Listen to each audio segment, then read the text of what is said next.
Hello दोस्तों, नमस्कार। आप लोग का स्वागत हमारे यूट्यूब चैनल पर। ये दुर्गा माई का गाना है, तो आप लोग सुनिए, लाइक करिए, शेयर करिए, सब्सक्राइब भी करिए, ज़्यादा से ज़्यादा लाइक भी करिए, सपोर्ट करिए, आगे को बढ़ाइए। कवन माई साझे आवे, कवन माई भीनु सहारा, कवन हो माईना हो, कवन हो माईना आवे ठीक दोपहरिया, कवन हो माईना आवे ठीक दोपहरिया, कवन हो माईना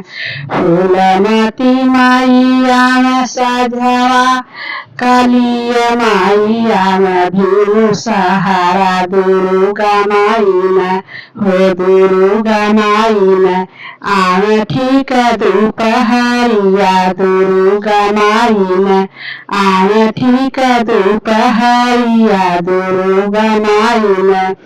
कवन फूला चढ़ेला फूलमती माई के, कवन फूलवन चढ़ कालिया माई के, कवन फूलवन चढ़ दुर्गा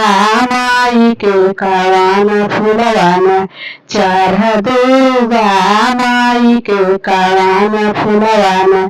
कनैल का फूलवा चढ़ेला फूलमती माई के, गुलाब फूलवन चढ़ कालिया माई के, गुलाब फूलवन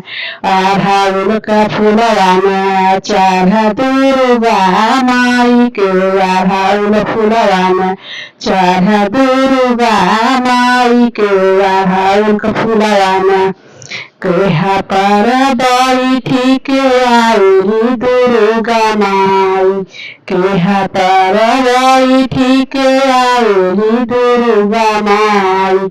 लाल ही डलिया बपियर हरावा डलिया बैठी